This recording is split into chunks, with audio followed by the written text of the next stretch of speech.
pengertian peradaban pra-Islam. Peradaban sering digunakan sebagai istilah lain budaya di kalangan akademis.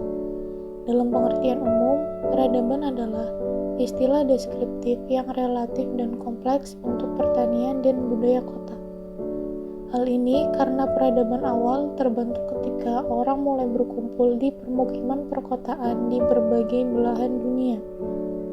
Peradaban dapat dibedakan dari budaya lain oleh kompleksitas dan organisasi sosial, serta keragaman kegiatan ekonomi dan budaya.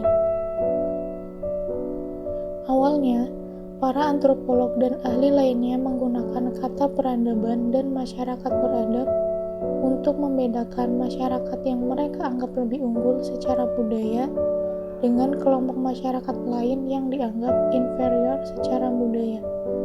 Disebut juga liar atau barbar. Penggunaan istilah peradaban secara etnosentris memunculkan anggapan bahwa masyarakat di sebuah peradaban memiliki moral yang baik dan budaya yang maju, sementara masyarakat lain memiliki moral yang buruk dan terbelakang. Sejarah penggunaan istilah ini menjadikan definisi peradaban terus berubah. Kondisi peradaban pra-Islam di India. Sekitar 6000 sampai 5000 sebelum Masehi, bangsa Dravida datang ke India dari Asia Barat dengan kepercayaan bahwa Tuhan bersifat abstrak. Mereka kemudian dianggap sebagai bangsa asli dari India. Pada abad ke-6, datanglah bangsa Arya dan Persia dengan membawa kepercayaan bahwa Tuhan bersifat nyata.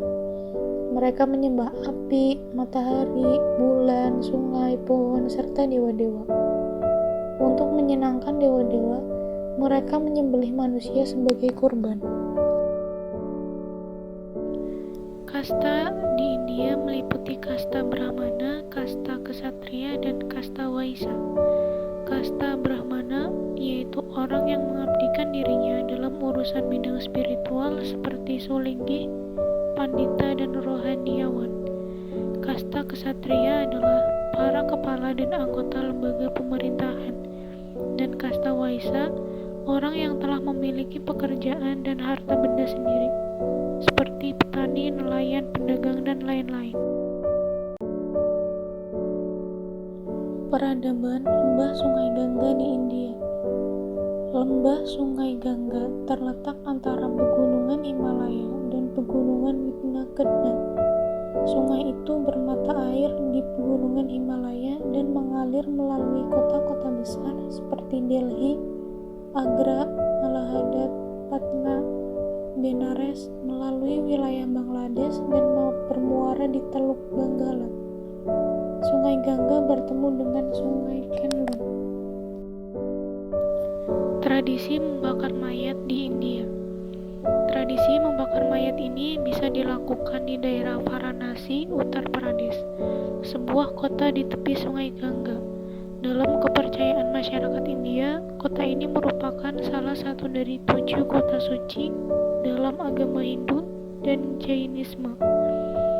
Gatsvarasani adalah nama untuk tempat pembakaran mayat tersebut. Tempat ini sangat luas yang terbuat dari batu dan dibuat di sepanjang Sungai Gangga. Tempat ini sangat terkenal di India. Selain untuk membakar mayat, juga karena adanya mitos yang berkembang di masyarakat bahwa mereka akan mendapat keberuntungan jika kaki mereka tersandung tulang belulang sisa pembakaran mayat.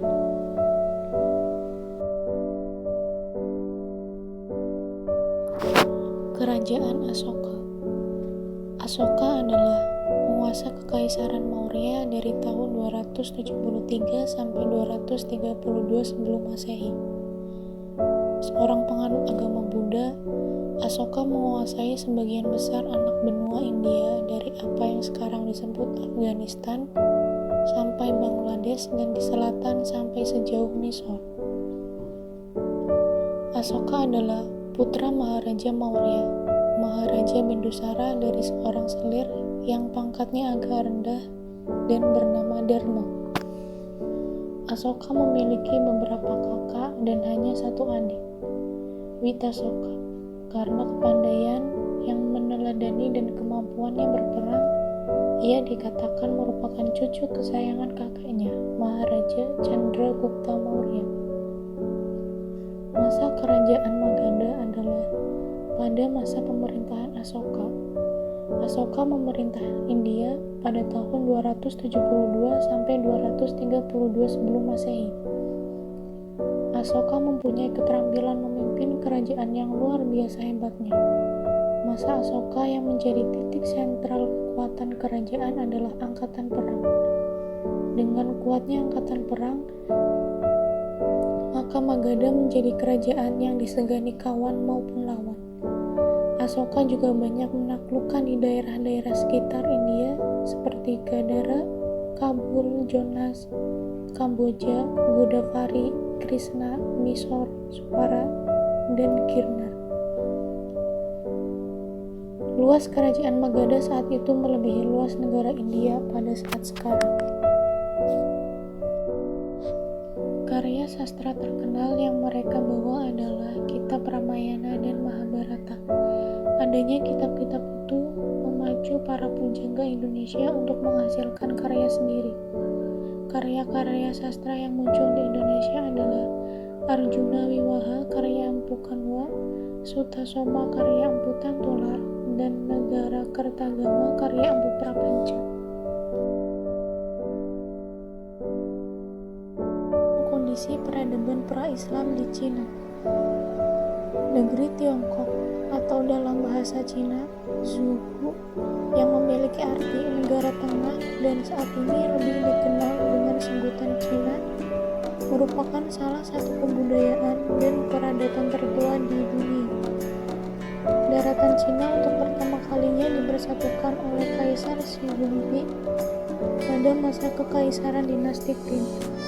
Pada masa klasik, negeri Cina merupakan negara yang maju dan berbudaya. Terlebih lagi ketika pada masa kejayaannya pada era kekaisaran dinasti Tang.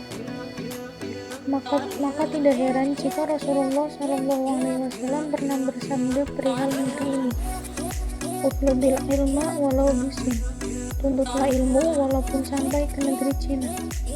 Adapun agama atau kepercayaan yang dianut oleh masyarakat setempat sebelum datangnya Islam antara lain Konghucu dan ajaran Buddha. Kondisi umat Islam pra-dinasti Ming. Islam masuk ke wilayah Cina pada masa kekaisaran dinasti Tang pada tahun 618 sampai 906 Masehi. Sebelum kekaisaran dinasti Ming berkuasa atas negeri Cina, terhitung dua kekaisaran yang pernah memerintah atas wilayah daratan ini antara lain: yang pertama, Kekaisaran dinasti Tang pada tahun 618 sampai 906 Masehi. Yang kedua, Kekaisaran dinasti Sung pada tahun 960 sampai 1279 Masehi. Perlu diketahui bahwa mazhab yang dianut oleh mayoritas umat Islam di Cina adalah mazhab Imam Hanafi. Deskripsi ataupun gambaran kondisi umat Islam di Cina sebelum berdirinya dinasti ini dapat dikatakan cukup bervariatif. Dinasti Zhou terpecah menjadi beberapa negara kota yang menciptakan periode negara perang. Pada tahun 221 sebelum Masehi, Qin Shi Huang menyatukan berbagai kerajaan ini dan mendirikan kekaisaran pertama Tiongkok. Pergantian dinasti dalam sejarah Tiongkok telah mengembangkan suatu sistem birokrasi yang memungkinkan Kaisar Tiongkok memiliki kendali langsung terhadap wilayah yang luas. Pandangan konvensional terhadap sejarah Tiongkok adalah bahwa Tiongkok merupakan suatu negara yang mengalami pergantian antara periode persatuan dan perpecahan politis yang kadang-kadang dikuasai oleh suku bangsa asing, yang sebagian besar terasimilasi ke dalam populasi sukuhan. Pengaruh budaya dan politik dari berbagai wilayah di Asia yang dibawa oleh gelombang imigrasi, ekspansi, dan asimilasi yang bergantian menyatu untuk membentuk budaya Tiongkok modern.